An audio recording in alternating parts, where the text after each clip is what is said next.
Welcome into your Week 17 NBA Power Rankings post-Oscar edition. I'm Kerry Chow, joined by the man of the hour, of course, Mark Stein. Mark, you a big Birdman fan?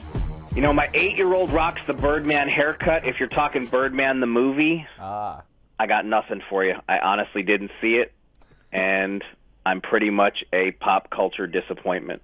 So I'm not going to lie. A little bit of a disappointment right there. But fortunately, you always deliver on the power rankings. Do I get points for honesty? Yeah, you do get points for honesty. All right, let's talk about the top 5. You got Golden State at number 1, followed by the Grizzlies at 2, the Hawks, then Cleveland, and finally Toronto rounding out the top 5. Who stood out to you this week? Grizzlies obviously moving up to number 2 there.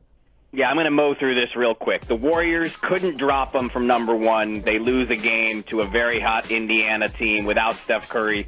They're going to stay at number 1. Memphis finally up to 2. The people of Memphis can rejoice. At least now they've moved into the top 2. They've been all over me all season. You should have heard Amin El-Hassan's imitation of angry Grizzlies fans Sunday night on the NBA Insider show we do on ESPN Radio. I urge you to go listen to it. He was in rare form. But the Grizzlies have moved up to number 2. That's because the Hawks have slipped down a spot to number 3.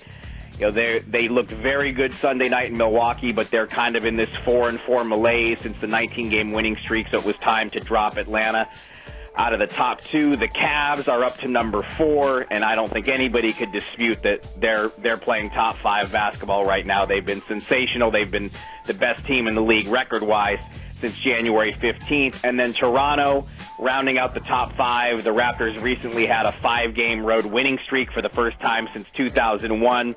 Really, that 5 through 12 range is all in flux, but I'm sticking with the Raptors at number 5 for now. All right, you mentioned Cleveland 8-2 in their last 10. OKC also 8-2 in their last 10, but big news, Kevin Durant going to miss a few games. We don't know how much time because he's having a procedure done on his surgically repaired right foot. What do you make of OKC? Because they're firmly in that 8 spot right now in the Western Conference standings.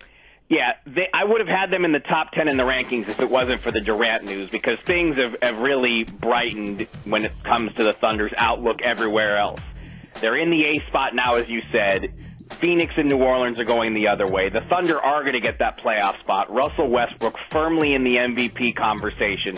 They make a big trade right at the buzzer Thursday to improve their depth significantly. They get Enes Kanter, they get DJ Augustine, they get Singler, they get Novak. I mean, they addressed multiple needs, and this should really be a time of positivity in Oklahoma City. But with the new uncertainty surrounding Durant's injury, I left them at number 11. Durant's going to have to get back on the court for the Thunder to really feel good about things. The basketball we're seeing from the Thunder right now is top 10 quality, but if we don't know how long Kevin Durant's going to be out, I think they're just going to have to wait one more week. I had to factor that in.